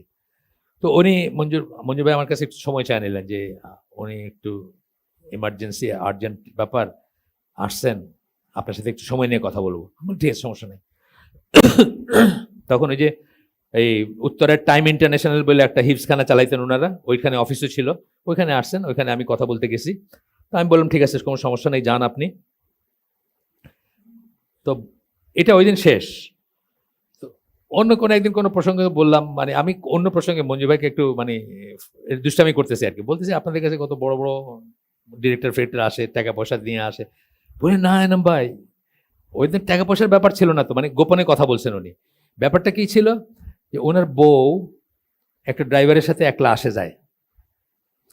এখন ওই ড্রাইভারের সাথে ওনার একটা মনের সম্পর্ক হয়ে গেছে, শরীরের হয় নাই হয়তো। এখন উনি শুধু কাঁদেন, মহিলা শুধু কান্দে, মানে সে কি করবে। হাজব্যান্ডের বলছে, সে ইয়াং ড্রাইভার, উনিও ইয়াং হয়তো, হাজব্যান্ডকে বলছে, হাজব্যান্ড কি করবে তাও জানে না, বউ কি করবে তাও জানে না। এইটার জন্য কনফিডেন্সিয়াল পরামর্শ করতে আসছে। মঞ্জুর ভাই বলছে কি যে বিপদে পড়ছি, মানে আপনি তো চিন্তা করতে পারবেন না দেশ কোথায় গেছে। মানে খুব অভিজাত মানুষ, অনেক গাড়ি আছে, একটা গাড়ি হয়তো বউই খালি ইউজ করে, ড্রাইভারের সাথে যায় আসে, এর ভিতর তার সাথে একটা এটিস পেটিস হয়ে গেছে। এখন মহিলা শুধু কান্দে, হাজব্যান্ডের কাছে কনফেস করছে, কিন্তু আমি কি করব বলো। মানে সে মানে মিডওয়ে আর কি, সংসারও ছাড়তে পারতেছে না, ওই লোকরেও ত্যাগ করতে পারতেছে না। এটা হচ্ছে কথা। তো এই আপনি চিন্তা করেন না যে ইটস দ্য আদার পার্সন। আপনাকে আল্লাহ ভালো হইতে বলেন না, আপনাকে নিয়ম মানতে বলছেন। এটা আমি সবসময় বলি, আপনাকে নিয়ম মানতে বলছেন, ভালো হইতে বলেন নাই, ফুলের মতো পবিত্র হইতে বলেন নাই। আপনাকে বলছেন নন মাহরামের সাথে একা এক্সিস্ট করবেন না, কোএক্সিস্ট করবেন না একটা স্পেসে, বাস শেষ। আপনি কত ভালো, আপনার ভিতর কত পবিত্র ডাজন্ট ম্যাটার। হয়তো যে দুইটা ছেলে মেয়েকে বললাম যে নাইট কোচের টিকিট কেটে চিটাং পাঠাই দিয়েছে, হয়তো তাদের ভিতরটা হয়তো ফুলের মতো পবিত্র। আল্লাহ এটা বলেন নাই, পবিত্র করতে বলেন নাই, বলছেন যে পাশাপাশি রাইতে বৈশা নাইট কোচে এইভাবে ট্রাভেল করবা না গায়ের মাহরামের সাথে, তাই তো? ব্যাপারটা তো তাই, নিয়ম মানতে বলছেন। প্রত্যেকটা বিধানে ইসলামে কিন্তু নিয়ম মানার ব্যাপার আছে। এই যে সাক্ষী লিখতে বলছেন, সাক্ষী করতে বলছেন লেনদেনের সময়, আমি জানি উনি মোহন জীবনে কোনোদিন আমারে 1 কোটি টাকা দিয়েও প্রতারণা করবেন না, জানি আমি। কিন্তু আল্লাহ এই জানাতে বলেন নাই যে এই ভালো হইতে আমাকে বলেন নাই, বলছেন যে যখন করবা লেখা নাও, সাক্ষী রাখো, লেখা নাও, মরে যেতে পারে না নেক্সট মোমেন্টে, বা অন্য কিছু হইতে পারে। তো আমরা এই জিনিসটা মনে রাখবো, নিজেদের বেলায় এবং অন্যদের বেলায় নিয়ম মানাটা ইম্পর্টেন্ট। ভালো হওয়াটা সেকেন্ডারি, ভালো হইতে হবেন আপনি, সেটা ঠিক আছে, কিন্তু এটা সেকেন্ডারি। আপনি যদি নিয়ম মানেন তাহলে আপনার ওই স্কোপই আসবে না, ভালো না মন্দ এই টেস্টে পড়ার স্কোপই আসবে না, শুধু নিয়ম মানবেন আপনি। যে পুরুষ কোনোদিন কোনো মেয়ের সাথে নির্জনে এক জায়গায় থাকবে না, বা যে মেয়ে কোনোদিন একটা পুরুষের সাথে নির্জনে বলতে মানে একা থাকবে না, এটা প্রশ্নই তো আসবে না, এটার আসবে প্রশ্নই আসবে না এটা। আমাদের বাসায় তো আমরা উপরে নিচে থাকি, আমার ছেলে নিচে থাকে, আমি আর আমার ওয়াইফ উপরে থাকি, এখন ইয়াহিয়া থাকে, আগে ইব্রাহিম থাকতো আমাদের সাথে, 3 জন থাকি, নিচে ওরা 3 জন থাকে। কাজের মেয়েগুলো কিন্তু কমন, কি হয় অলওয়েজ থার্ড পার্সন থাকবে, ঘর মুছতে আসছে আরেকজনকে নিয়ে আসবে, 2টা বাপ ছেলে আছে, ঠিক আছে কাজ করতেছে, অথবা আমি আমার নাতি আসি কাজ করতেছে, অথবা আমার ওয়াইফ আর আমি আসি কাজ করতেছে, মানে একা কোনোদিন কাজ করতে ঢুকেই নাই বাসায়। আল্লাহ আমাদেরকে নিয়ম মানতে বলছেন, আল্লাহ আমাদেরকে ভালো হইতে বলেন। তো এটা আমরা খেয়াল রাখবো ইনশাআল্লাহ। আমরা একটু আগাই। আব্দুল্লাহ ইবনে আব্বাসের বর্ণনায় আসতেছে, আবু হুরায়রা রাদিয়াল্লাহু আনহু উনি বলেন যে, আবু হুরায়রা যেটা বলেন এই হাদিসের কথা বলতে গিয়ে উনি বলতেছেন যে আমি এটার কাছাকাছি আর কিছু পাই নাই, বা এত এত সুন্দর মানে কথাগুলোকে অ্যাপ্রিসিয়েট করে বলতেছেন। আবু হুরায়রা রাদিয়াল্লাহু আনহু বর্ণনায় আসতেছে, Allah has written for Adam's son his share of জিনা হুইচ হি ইনএভিটেবলি কমিটস। এই রিটার্ন বলতে আল্লাহ আপনাকে যে জিনা করাইতেছেন তা না, আল্লাহ তো জানেন আপনি এটা করবেন, সেই সেন্সে বলতেছেন যে আপনি কি করবেন সেটা অলরেডি লেখা বা এটা অলরেডি জানা আল্লাহর কাছে। এটা আমরা ভুল না বুঝি যে আল্লাহ আপনার জন্য এটা নির্ধারণ করে দিয়েছেন যে আপনি এই কাজটা করবেন, সো আমি করছি, আল্লাহ আমার কি দোষ, এটা না ব্যাপারটা আর কি। তো বলতেছেন যে দ্য জিনা অফ দ্য আইজ, সেগুলো কি জিনা? চোখের জিনা, গেজিং এট এ ফরবিডেন থিং, মানে যে এমন কিছু দেখতেছেন যেটা নিষিদ্ধ আপনার জন্য দেখা, সেটা বাস্তবে হইতে পারে, যেটা ছবি হইতে পারে, বই হইতে পারে, অন্য কিছু হইতে পারে। দ্য জিনা অফ দ্য টাং, জিব্বারি, আমরা অশ্লীল কথা বলি না, বলি শুনি অন্যকে বলাই সেটা। And the inner self wishes and desires, এবং ভিতরে যে সমস্ত ইচ্ছা থাকে, হাওয়া থাকে, ডিজায়ার থাকে, কামনা থাকে, বাসনা থাকে, সেগুলা। And the private parts testify to all this or deny. তারপরে এগুলার পরে কি করে? প্রাইভেট পার্টস, নিজের এই গোপনাঙ্গ যে, সেটা হয়তো হয় সেগুলোর সাক্ষী দেয় বা সেগুলোকে এন্ডোর্স করে, অর্থাৎ সে জিনায় লিপ্ত হয়, আর নাইলে সেগুলোকে অস্বীকার করে। অস্বীকার করা ডিফিকাল্ট, কারণ আপনি তো পরিবেশ তৈরি করছেন ওরকম করে, তখন অস্বীকার করাটা ডিফিকাল্ট। কিন্তু সেটাতে পরিণতিতে যায়, মানে পরিণতিতে পৌঁছায় হলো প্রাইভেট পার্টসের মাধ্যমে। আইদার সেটা সে করে অথবা সে রিজেক্ট করে সেটাকে। এরপরে বলতেছেন বাই, এটা বুখারীর হাদিস, বাই অ্যাকচুয়ালি ডুইং ইট। তারপর বলতেছেন যে নেগেটিভ এফেক্ট, জিনার নেগেটিভ এফেক্ট কি, সমাজে কি বা এমনিতে কি। প্রথমটা হচ্ছে it humiliates many families with such complications as breakup and divorce. অনেক ব্রেকআপ এবং ডিভোর্সের পিছনে কিন্তু কারণ এটা জিনা অথবা দ্যাট হুইচ টেক্স টু জিনা। জিনা নাও হইতে পারে, এটা জাস্ট টেলিফোনে কথা পর্যন্ত হইতে পারে। একটা পুরুষ মানুষ, সে তার ভিতরে যদি গিরা থাকে, সে যদি হয় কি বলে, সে যদি যেটুক মুসলিম পুরুষ হিসেবে যা থাকার কথা, প্রোটেক্টিভ জেলাসি থাকে তার, সে তো একটা তার ওয়াইফের একটা গায়ের মাহরমের সাথে একটা হাইসা কথা বলা সে টলারেট করবে না। এখান থেকে কিন্তু ডিভোর্সের প্রসিডিউর শুরু হইতে পারে। বাট ডিভোর্সের শুধুমাত্র আলটিমেট জিনার জন্য হয় এমন কোনো কথা নেই, হয়তো জাস্ট এইটার জন্যই হয়, এই শুরু একটা ফোন কল বা একটা অন্য কিছুর জন্য হয়, এবং হওয়াটা ঠিক আছে, এইটাই তার রিয়েকশন হওয়া উচিত। তার উচিত সেটাকে প্রিভেন্ট করা, তার উচিত সেটাকে বাধা দেওয়া, তার উচিত সেটাকে মানে অঙ্কুরে বিনষ্ট করা। আমার চশমাটা একটু করতেছে আজকে, বুঝলাম না, অন্য চশমাটা পরে আসতে হবে, মানে দুইটা তো বাইফোকাল, তো একটু ডিস্টার্ব করতেছে। আচ্ছা, হয়তো একটু পড়ে যাচ্ছে, লুজ হয়ে গেছে হয়তো একটু। It increases the number of illegitimate and abandoned street children. Illegitimate মানে অবৈধ সন্তান, অথবা অ্যাবান্ডন, পরিত্যক্ত। যেটা একটা বইয়ের কথা আপনাদেরকে বলছি, যারা আমার সাথে ভালো করে বসেন আগে, দ্য ব্ল্যাক রেজ বইটার নাম, যে কালো কৃষ্ণাঙ্গদের ভিতরে এত ক্রোধ কেন, এত রাগ কেন, এই যে মানুষ মেরে ফেলতেছে, পথে ঘাটে ভায়োলেন্ট ক্রাইমগুলো যে করে কেন, তার একটা রিজন হচ্ছে তারা ফাদারলেস চাইল্ড, অ্যাবান্ডন চিলড্রেন। তাদের বাপ তাদেরকে ছেড়ে চলে গেছে, তাদের মা সিঙ্গেল মাদার হিসেবে তাদেরকে বড় করছে। এই বাপ না থাকাতে তাদের ভিতরে একটা রেজ থাকে, এক্সট্রা একটা ক্রোধ, একটা ঘৃণা, একটা মানে সমাজের উপর, সংসারের উপর একটা বিতশ্রদ্ধ ভাব থাকে, যে জন্য তারা এটাকে সমাজ সংসারকে জ্বালায় পড়ে দিতে চায়। আপনি ম্যালকম এক্সের জীবনী পড়ে দেখেন, সিমিলার উঠে আসছে ওইখানে, বা যে কোনো কালোদের যে কোনো লিটারেচার পড়ে দেখেন। একটা বইয়ের কথা বললাম ওই দিন, লাইফ ফ্রম ডেথ রো, একটা বইয়ের কথা বলছি, ওইটাও পড়লে দেখবেন যে রেজটা তাদের ভিতরে কত ইম্পর্ট্যান্ট একটা চালিকা শক্তি তাদের জন্য। তো এরপরে বলতেছেন যে এটা থেকে কি হয়, along with cases of child abuse আসবে এটার সাথে, নেগলেক্ট অ্যান্ড অ্যাবর্শনও হবে, চাইল্ড অ্যাবিউজ হবে, যে বাচ্চাটাকে জন্ম দিল মা আউট অফ ওয়েডলক, তারকে অ্যাবিউজ করবে, হয় তার পরবর্তী বাপ করবে, বা মায়ের পরবর্তী বয়ফ্রেন্ড করবে, অথবা তার দাদা বা তার নানা যাদের আশ্রয় থাকবে তারা করবে। সবার কাছে মনে হবে এ তো আনওয়ান্টেড একটা, বা এতো মানে আসলে তার কোনো দোষ নাই, কিন্তু তাদের কাছে মনে হবে যে এতো আনওয়ান্টেড, বা এতো এখানে মানে একটা মানে অশুভ এলিমেন্ট।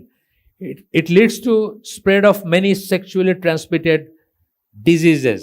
এটা কিন্তু আপনারা অনেকেই জানেন না, বাংলাদেশেও কিন্তু একটা বড় সংখ্যার মানুষের এটা আছে।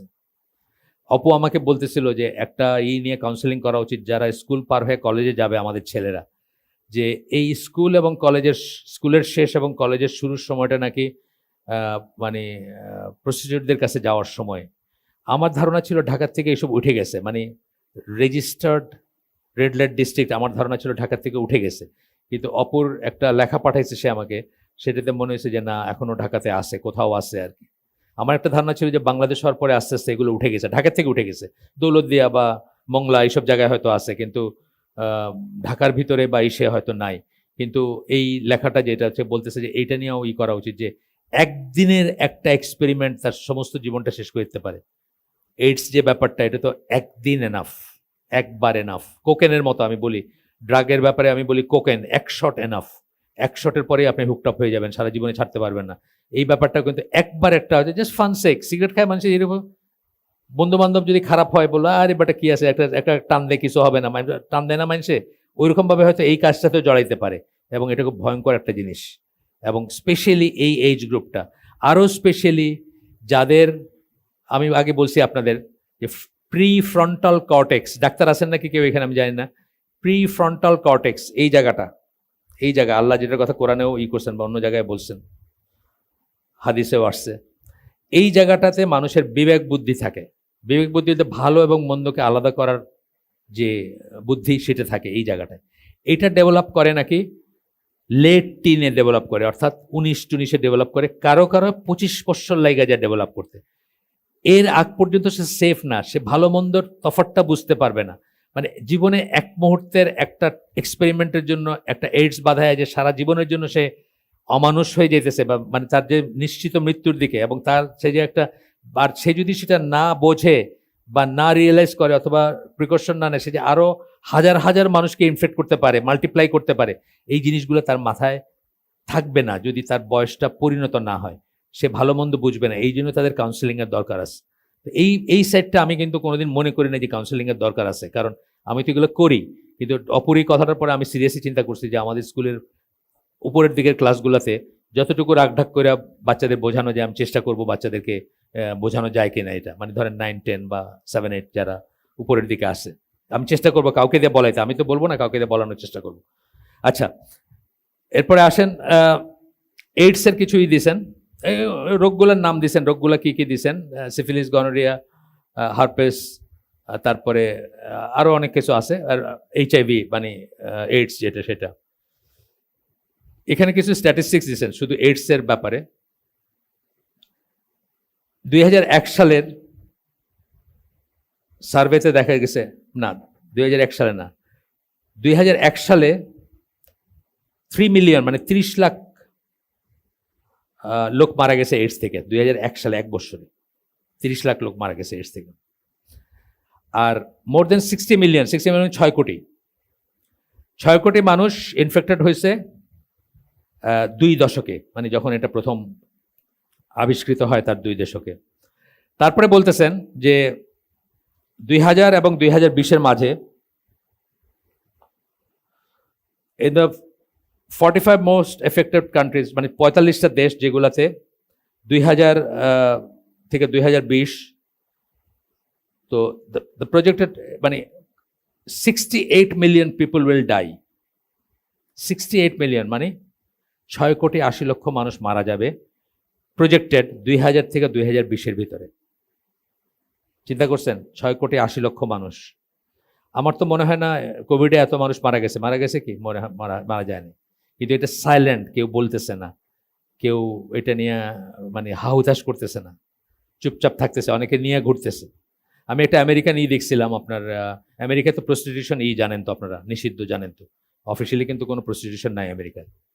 তো দূরের থেকে তুলছে, মানে ক্যামেরা দিয়ে তুলছে, একটা মেয়ে, একটা কাস্টমার আসলো, সে তাকে নিয়ে গেল গাড়িতে উঠায়, আবার আইনা ড্রপ করে গেল, তার কিছুক্ষণ পরে সে আবার দাঁড়াইলো, আবার নিয়ে গেল। তখন পরে তাকে ইন্টারভিউ করছে যে সে HIV ইনফেক্টেড। তো তাকে জিজ্ঞেস করছে আপনি বলছেন ওদেরকে? না। কেন বলেন নাই? আমি বাঁচবো না, আমি হোয়াট ডু আই কেয়ার, আমি মারা যাইতেছি, আমি কি কেয়ার করি, কার কি হইলো আমার কি আসা যায়।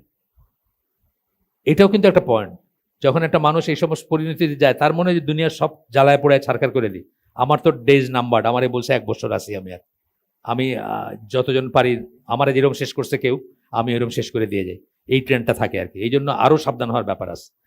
আচ্ছা, এরপরে বলতেছেন যে project is greatest sub Saharan Africa. Sub Saharan মানে সাহারার দক্ষিণে যেগুলো, সব দেশগুলো আসবে, নাইজেরিয়া, গানা, সাউথ আফ্রিকা পর্যন্ত, একদম একদম দক্ষিণ মোস্ট পর্যন্ত সব দেশ হলো সাব সাহারান আফ্রিকা বলে। এরা হচ্ছে সবচেয়ে ওয়ার্স্ট এফেক্টেড। এর ভিতরে আবার বিশেষ করে উগান্ডা দেশটা খুব খারাপ একটা অবস্থা আর কি এই এইডসের রেসপেক্টে আর কি। এটা আপনারা আলাদা করে বলতেছি আর কি, এখানে নাই, এখানে বলেন নেই, আপনারা পড়াশোনা করতে পারেন, দেখতে পারেন।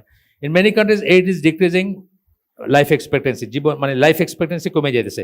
আমাদের এই যে গড় আয়ু একটা করে না, এটা কিসের উপর করে? এটা অ্যাভারেজ করে। বাচ্চা একদিনে মরে গেছে, তারটা ধরে একদিন বয়স। আপনি 80 বছর বয়সে মরতেছে, আপনারটা 80 ধরবে, আরেকজন 40-এ মরতেছে, তারপরে গড় করে, তাই না? সেই গড় এক্সপেক্টেন্সি কমে গেছে। বলতেছে যে কারেন্টলি ফর 47 ইয়ার্স, এখন হচ্ছে সাউথ আফ্রিকা এখন হচ্ছে 47 বছর আপনার গড় আয়ু। আচ্ছা, যেটা এই এইডসটা না থাকলে হয়তো 62 বছর, মানে এইডসের জন্য এটা কমে গেছে আর কি। এইভাবে আরো কিছু দেখাচ্ছেন যে চিলড্রেন, বাচ্চাদের ভিতরে, ইয়াং পিপলের মানুষের ভিতরে যেরকম আছে। তারপরে সাউথ আফ্রিকা তা বলছেন number of excess AIDS related death among South African aged 15 to 34 is projected to peak 2010 থেকে 15-তে এটা সবচেয়ে বেশি ইসে যাবে, এবং 17 times more than the figure would have been, মানে 17 গুণ বেশি হবে এই এজ গ্রুপের মৃত্যু যদি এইডস না থাকতো, তাহলে যা হইতো। একটা স্বাভাবিক আছে না একটা দেশে এই এজ গ্রুপের ভিতরে, ধরেন যে স্ট্যাটিস্টিক্স, এটা তো কোনো বেদবাক্য না, এটা মানে আল্লাহর কোনো কথা না, বা বেদের বা কোনো ধর্মগ্রন্থের কথা না, মানে বাইবেলের কথা না, এটা মানুষের স্ট্যাটিস্টিক্স, মানুষে বানাইছে, এটা মানুষে বৈশা এটা হিসাব করছে যে 17 গুণ বেশি মারা যাইতেছে এইডসের জন্য এই এজ গ্রুপের মানুষ, যা নর্মালি মারা যেত তার চেয়ে বেশি। তারপরে বলতেছেন এইচআইভি প্রিভ্যালেন্স লেভেলস, এইগুলো থেকে বলতেছেন যে একটা দেশ লেসোতোর কথা বলতেছেন। For example, it is estimated that a person who turn 15 in 2000 has a 74% chance, যে 2000 সালে যার বয়স আপনার 15 বছর হয়েছে, তার 74% চান্স হচ্ছে তার 50th বার্থডে, মানে 50 বছর হওয়ার আগে তার এইডস হবে। তার চান্স হচ্ছে 74%। অনেক বড় না এইটা সম্ভাবনাটা? কারণ সমাজটা ওইরকম হয়ে গেছে, আপনি জানেন না। ইভেন আপনি একটা বিয়ে করে নিয়ে আসছেন হয়তো একটা ওয়াইফই আপনার, কিন্তু আপনি দেখতেছেন যে সে ইনফেক্টেড। কেন? সে জানেও না তার বাবা বা মার থেকে সে ইনফেক্টেড। এটাও হইতে পারে, মানে এইসব সম্ভাবনা। যাই হোক, এগুলো শেষ করছেন। তারপরে বলতেছেন যে এগুলোর রিমেডি কি? রোজা রাখবেন, বলতেছেন যে আয়াম বীজ রাখবেন, এবং সোমবার বৃহস্পতিবার রাখবেন। আমাদের অনেকেই মাশাআল্লাহ আমাদের কমিউনিটিতে এটা প্র্যাকটিস করেন। Early marriage and loyalty to one spouse, তাড়াতাড়ি বিয়ে করবেন এবং লয়ালিটি থাকবে। লয়ালিটি মানে ইসলামে তো লয়ালিটি ছাড়া আর কিছু নাই, আর কিছুর কোনো স্কোপ নাই। রিসাইটিং দ্য কোরআন, এটা উনিও বলছেন, ওই যে problem Muslims face in today's world, উনিও সব সমস্যার সমাধানে প্রথমেই বলছেন যে রিসাইট কোরআন ডেইলি, রোজ কোরআন পড়বেন, অর্থ সহকারে পড়বেন। Attending Islamic lessons in the mosque, মসজিদে ইসলামিক লেসেন, অথবা আমাদের মতো এই গরিব জায়গায় আসবেন। আস্তে আস্তে আমাদের সংখ্যাটা একটু কমছে প্রথম থেকে, যেটা আমি বললাম যে আমরা কিছু ধরে রাখতে পারি না। এই হালাকাটা কিন্তু করতে আমার কষ্ট হয়, আমার আসতে হয়, যাইতে হয়। বাসায় আমি ওই ফ্যানের নিচে বৈশা গেঞ্জি পরা, লুঙ্গি পরা করতে পারতাম অনেক কমফোর্টেবলি, তাই না? কিন্তু আপনাদের রিকোয়েস্টে আমরা এটা শুরু করছি, আস্তে আস্তে কিন্তু সংখ্যা কমে আসছে আলহামদুলিল্লাহ। তারপরে আমি বলতেছি না যে এটা মানে বন্ধ করার পর্যায়ে গেছে, কিন্তু চিন্তার বিষয় আছে, তাই না? এখানে বলতেছেন যে ইসলামিক খালাকা বা ইসে যাবেন, টকে যাবেন, reading Islamic materials, watching Islamic lectures from trustworthy Muslim scholars, যারা ভালো স্কলার তাদের লেকচার শুনবেন, ইসলামিক বইপত্র পড়বেন। তারপরে আসতেছে হাদিস, এই দুইটা হাদিস পড়ে আমাদের আজকের আয়োজন শেষ। প্রথমটা হচ্ছে আলকামা, তার বর্ণিত হাদিস। সেখানে উনি হাঁটতেছিলেন, I was walking with Abdullah ibn Omar, তার কথা বলতেছেন, সম্ভবত তার কথা বলতেছেন,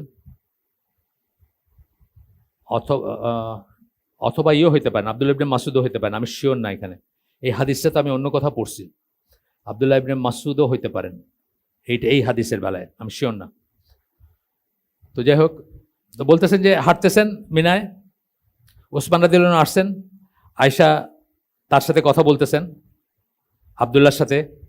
তো বলতেছেন, shall we not marry you to a young girl who can remind you of the times of past, তোমাকে কি একটা ইয়াং মেয়ের সাথে বিয়ে দিব না? মানে উনি অলরেডি ম্যারিড, যার কথা বলতেছেন তিনি ম্যারিড, কিন্তু তাকে বলতেছেন তোমাকে আমরা একটা ইয়াং মেয়ের সাথে বিয়ে দিব না, যে তোমাকে পুরান দিনের কথা শোনাবে, অর্থাৎ তাদের ট্র্যাডিশনাল কথাবার্তা শোনাবে ইত্যাদি আর কি। তখন আব্দুল্লাহ বলতেছেন, if that is what you are telling me, let me tell you what that Allah's messenger said to us. এটাই যদি আপনি আমাকে নসিহত করতে আসছেন, তাহলে শোনেন আল্লাহ রসুল আমাদেরকে কি বলে নসিয়া করছেন। আল্লাহ রসুল বলছেন, O young man, whoever among you can afford it, যে তোমাদের বিরুদ্ধে যে এটা অ্যাফোর্ড করতে পারে মানে যে যার এটা সামর্থ্য আছে। সামর্থ্যের ডেফিনিশন তো আমরা স্ট্রেচ করতে করতে বাড়ি গাড়ি, তারপরে আপনার মোটরকেট, তারপরে বড় একটা কমিউনিটি সেন্টার, ইসে নাকি 1 বছর আগে, 1.5 বছর 2 বছর আগে সেনাকুঞ্জে বুকিং দিতে হয়। আমার প্রতিবেশী একজনের মেয়ের হইলো, সেটা 1-1.5 বছর আগে বুকিং দিয়েছেন, এই সেদিন হইলো আর কি। এটা সেনাকুঞ্জে, ওইটার জন্য আমাদের বিয়ে আটকায় থাকে অনেক সময়। তো আমরা বুঝবো যে সামর্থ্য বলতে আল্লাহ রসুল কি বোঝাইছেন, লোহার আংটি বলছেন, তাই না? সাহাবীকে, তোমার কাছে একটা লোহার আংটি নাই? তো সামর্থ্য বলতে কিন্তু একটা সমর্থ শরীর যদি থাকে, যেটা কাজ করে খাইতে পারবে, তাইলে তেমন কোনো বিশেষ সামর্থ্যের দরকার নেই, লোহার আংটি থাকলেও বিয়ে করা যাইতে পারে। তারপরে বলছেন যে সামর্থ্য থাকলে কি, লেট হিম গেট ম্যারিড, সেই জন্য বিয়ে করে। For it is more effective in lowering gaze and guarding one's chastity, কারো সতীত্ব বা কারো কৌমার্য যেটাকে আমরা বলি, বা কারো কে অসৎ হবে না, সতীত্ব রক্ষা করা বলে আর কি। চেস্টিটি বলতে সোজা ডিকশনারিতে দেখবেন সতীত্ব, কিন্তু এখানে চরিত্র রক্ষা করার কথা বলতেছেন, যে চক্ষু অবনত রাখতে এবং চরিত্রকে সংরক্ষণ করার জন্য এর চেয়ে এটাই সবচেয়ে এফেক্টিভ অন্য যে কোনো কিছুর চেয়ে। And whoever cannot afford it should fast, for it will be shield for him, যে সেটা করতে পারে না সেই জন্য রোজা রাখে, এটা তার জন্য ঢালস্বরূপ কাজ করবে। এটা বুখারী মুসলিমের হাদিস। আরেকটা হাদিস পড়ে শেষ আমাদের আজকের আয়োজন, সেটা হচ্ছে জাবির রাদিয়াল্লাহু আনহুর বর্ণনায়। এটা আল্লাহ রাসূল সাল্লাল্লাহু আলাইহি ওয়াসাল্লাম একজন মহিলাকে দেখছেন। এইখানে আমার একটা কথা আছে, এটা নিয়ে আমাদের এক বোন একদিন আমাদের গ্রুপে একটা মেল দিয়েছেন, আমাদের ছেলেরা এরকম হবে কেন, তারা বিলবোর্ডের দিকে তাকাবে কেন? বিলবোর্ড অনেক বেশি প্রভোকেটিভ, আল্লাহ রসুলের সময় এই ধরনের কিছু ছিল না। তারপরেও একজন মহিলাকে রাস্তায় এক নজরই দেখছেন, আমরা ধরে নিচ্ছি আল্লাহ রসুল, তার উপর কি এফেক্ট হয়েছিল? যে আয়েশা উনি ওনার ওয়াইফের কাছে গেছিলেন, ওয়ান অফ দ্য 11 ওয়াইফসের কাছে গেছিলেন। আপনার যদি একজন থাকে আর সে যদি তখন ডাক্তারের কাছে গিয়া থাকে, তাহলে আপনার যাওয়ার কোনো জায়গা নেই। আমি যে মাল্টিপল ম্যারেজ প্রিচ করি এই জন্য করি। আমাকে সিলেটে একজন জিজ্ঞেস করছিল যে তার খুব তাড়না খুব বেশি, সে কি করবে? আমি বলছি বিয়ে করেন, 1টা 2টা 3টা 4টা, তারপরে না হলে ডাক্তার দেখান, তাই না? তো কিন্তু 4 পর্যন্ত তো আমি যাব, তারপরে ডাক্তার দেখাবো। তো উনি বলতেছেন আমাদের ছেলেটা তাকাবে কেন ওইদিকে? তাকানো লাগে না, এক নজর। এই যে রাসূল সাল্লাল্লাহু আলাইহি ওয়াসাল্লাম তাকাইছেন, এটা আমি ধরতেছি না। আর তার চেয়ে আমি বড় চরিত্রবান হইতে পারবো না, কেউ হইতে পারবে না। তো উনি একটা কাউকে দেখছেন, দেখা এসে directly went to his wife Zainab who was standing a leather. উনি একটা চামড়া শুকাইতেছিলেন, জায়নাব রাদিয়াল্লাহু আনহা তার ওয়াইফ, তার কাছে গেছেন অ্যান্ড ফুলফিলড হিজ ডিজায়ার, তাকে ঘরে ডেকে নিয়েছেন। There after he went out to his companion, এরপরে উনি তার সাহাবীদের কাছে গেছেন। তখন বলছেন এই woman comes in the form of a devil and goes in the form of a devil, শয়তানের রূপে আসে, বা শয়তান রূপে মেয়ে মানুষ আসে, বা মেয়ে মানুষের রূপে শয়তান আসে, দুইটাই মিনিং হইতে পারে। If one of you sees a woman, তোমরা যদি কাউকে দেখো, বিলবোর্ড দেখছো, let him go to his wife, for that will repel what he feels is in his heart, তার অন্তরে যে খারাপ চিন্তাটা আসছে সেটাকে মানে তাড়ায় দিবে বা সেটাকে দূর করবে, সেই জন্য তার ওয়াইফের কাছে যায়। এইটা হচ্ছে আল্লাহ রসুলের কথা, আমার কথা না, যার 11 জন ওয়াইফ ছিলেন তার কথা। সুতরাং আমি যদি কই আমি ফুলের মতো পবিত্র, আমি ঋষি বিবেকানন্দ আসছি, আমি তাকায় দেখবো একটা বিলবোর্ড, আমার কোনো হবে? প্রথম কথা হলো ওনারা এক্সপেক্ট করতেছেন আমি তাকাবই না। আচ্ছা তাকাইলাম না, ঠিক আছে, অ্যাজ মাচ অ্যাজ পসিবল তো না তাকায় চেষ্টা করি, আমাদের সবাই চেষ্টা করি আল্লাহ। কিন্তু তাকাইলে আমার যে একটা এফেক্ট হইতে পারে, আর সেই এফেক্টের এলাজ কি, সেটা কিন্তু আল্লাহ রসুলের লাইফ থেকে আসে। তার চেয়ে বড় ঋষি আমি হইতে পারবো না যে আমার কিছুই হবে না, আমার কোনো কিছু লাগবে না। তো ওই যে বললাম 60-65 কি বললাম 55 থেকে 65 রেঞ্জের বললাম না, যে বাসে সব খারাপ কাজগুলো করে, তাদের অধিকাংশর ওয়াইফ কিন্তু পাস দেয়ার এজ, এবং তারা যেহেতু ওয়াইফ নেয় নাই, সেই জন্য কিন্তু তারা বাসে এই কুকীর্তিগুলো করে বেড়ায়। এটা বুঝতে হবে। এটা যদি অস্বীকার করেন, আপনি খুব মিষ্টি খাইতে পছন্দ করেন, আপনাকে যদি আপনি চমচম খাইতে পছন্দ করেন, আপনাকে যদি একটা চমচম দেই, আপনি খায় আর আছে কিনা, 4টা দেই, 1 নাম্বার চমচম খায়, 2 নম্বরটার একটু টান কম থাকবে, 3 নাম্বার খাওয়ার পরে আপনারা 4 নম্বরটা বলবেন এটা নিয়ে যেতে পারেন। আমি বললাম না, খান, এটা খাওয়ান। এটা যদি জোর করে আপনি খাওয়াই দেই, তাহলে আর 5 নম্বরের চিন্তা আপনার মাথায় আসবে না কোনোদিন, ঠিক না? ব্যাপারটা পসিবিলিটি বলতেছি, এক্সেপশনালি কেউ থাকতে পারে খাদক, তার কথা আলাদা, কিন্তু নর্মাল মানুষের কথা বলতেছি। এই সিম্পল যুক্তিটা কেন বুঝে না মানুষ, আমি বুঝি না। উনি তর্ক জুড়ে দিয়েছেন, আমাদের পুরুষরা বিলবোর্ডের দিকে তাকাবে কেন ইন দ্য ফার্স্ট প্লেস। আমরা শেষ করে দিই, সুবহানাকা আল্লাহুম্মা ওয়া বিহামদিকা আশহাদু আল্লা ইলাহা ইল্লা আনতা আস্তাগফিরুকা ওয়া আতুবু ইলাইক। আমরা যে শুনলাম তার ভিতরে ভালো কিছু শুনে থাকলে সমস্ত প্রশংসা আল্লাহর, আলহামদুলিল্লাহ। খারাপ কিছু শুনে থাকলে সমস্ত ব্যর্থতা আমার, এবং সেটা শয়তানের তরফ থেকে। আল্লাহ আমাদেরকে তৌফিক দেন যে ভালো শুনলাম তার উপর আমল করার। আসসালামু আলাইকুম ওয়া রাহমাতুল্লাহি ওয়া বারাকাতুহু।